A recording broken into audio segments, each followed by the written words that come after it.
Hello again guys, welcome back. आज हम करेंगे सेल्फ इंडक्टेंस का एक और टॉपिक जिसमें हम समझेंगे कि सेल्फ इंडक्टेंस या कोफिशिएंट ऑफ सेल्फ इंडक्टेंस एक लॉन्ग सोलेनॉइड के लिए क्या फॉर्मूला, क्या वैल्यू, क्या डेरिवेशन आएगी जिसके बेस पर आपको सिंपल सा न्यूमेरिकल पेपर में आ सकता है।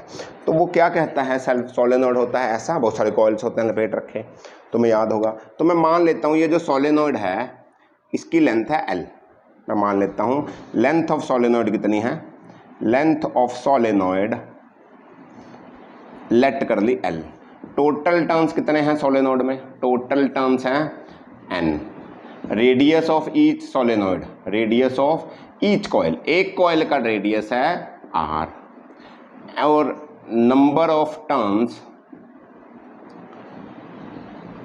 पर यूनिट लेंथ, यूनिट लेंथ में जो टर्न्स हैं वो हैं स्मॉल n। टोटल है कैपिटल N, यूनिट लेंथ में टर्न्स हैं स्मॉल n, रेडियस है R, लेंथ ऑफ सोलेनॉइड है L। यहाँ तक कोई दिक्कत। अब मुझे याद करो सोलेनॉइड मैग्नेटिक फील्ड कितनी पैदा करता था, कितनी मैग्नेटिक फील्ड बना सकता था सोलेनॉइड। तो तुम्हें याद होगा तो बना सकता था mu not N I. I इसमें करंट जा रहा है, कितना बना सकता, mu not N I. Mu not N होता था number of turns per unit length, I जो इतना उसमें करंट जा रहा था। इतनी बात तो याद होगी, अब भूल गए, सही है। और मैग्नेटिक फ्लक्स का क्या फॉर्मूला होता है, उसका फॉर्मूला होता था बी इंटू ए इंटू कॉस थीटा। तुम्हें याद होगा सोलेनॉइड की मैग्नेटिक फील्ड सोलेनॉइड से अंदर से जाती थी, अंदर से मैग्नेटिक फील्ड ऐसे निकलती थी, याद होगा। तो ये रहा एक टर्न ना, देखो जैसे इसके ऊपर टर्न है, ऐसे टर्न्स कर रखे हैं, तो इसके अंदर से मैग्नेटिक फील्ड जा रही है। तो एक टर्न उठाओ, एक टर्न का एरिया उधर और मैग्नेटिक फील्ड भी उधर, तो दोनों के बीच में थीटा कितना हुआ, 0 हुआ।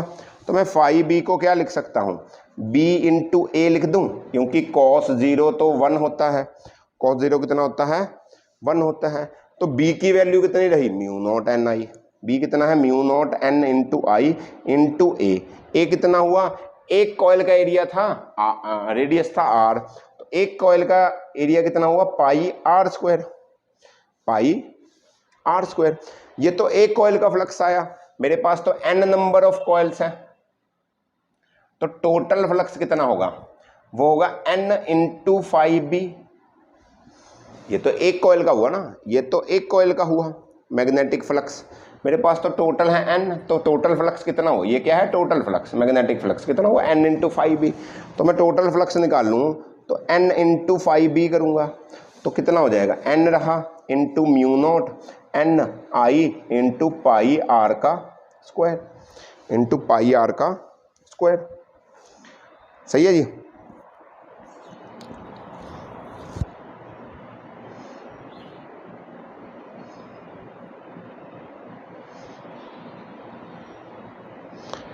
ओके, अब हमने पढ़ा था कि जो स्मॉल n है वो तो है number of turns per unit length.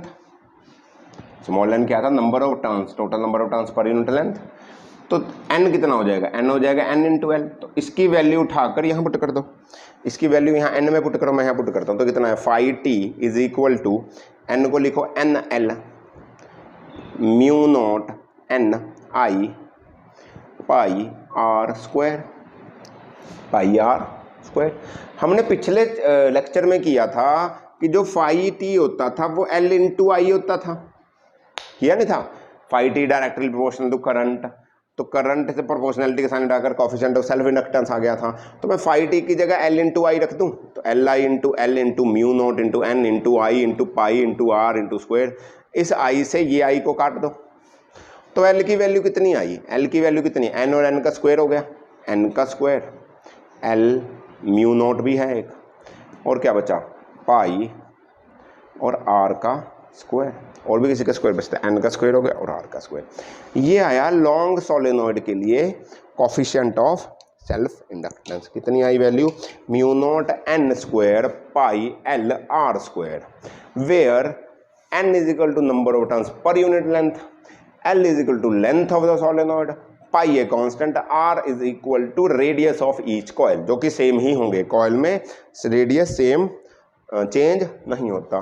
तुम चाहो तो इसको ऐसा भी लिख सकते हो, किताबों में एल की वैल्यू दे रखी है mu not N square into V, where V is said to be volume of solenoid, volume of solenoid कैसे बनाए देखो, pi R square L, pi R square L, ये वॉल्यूम ही तो होता है, पाई आर स्क्वायर एल, किसका volume, cylinder जैसा ही तो होता ना, तो उसका वॉल्यूम। तो चाहो तो ये रख दो, पर चाहो तो ये पूरा फॉर्मूला याद रखो ताकि समझ में आ जाए। ये लॉन्ग सॉलिनॉइड के लिए डेरिवेशन आ सकती है, तुम्हें पेपर में न्यूमेरिकल आ सकता है, सारी वैल्यूज गिवन होंगी, एक निकालने को बोलोगे तो रखकर सिंपल सी वैल्यू को सॉल्व कर देना। ठीक है जी, पक्का। तो चलते हैं, आप भी पढ़िए, थोड़ा सा रेस्ट कीजिए, खेलिए, टीवी देखिए, फ़ोन देखिए, स्नैपचैट व्हाट्सएप सब चलाएं, बट पढ़ते जरूर रहें। तब मिलेंगे हम अगले लेक्चर में, तब तक पढ़ते रहिए, एंजॉय करिए। ऑल द वेरी बेस्ट बच्चों, बाय बाय।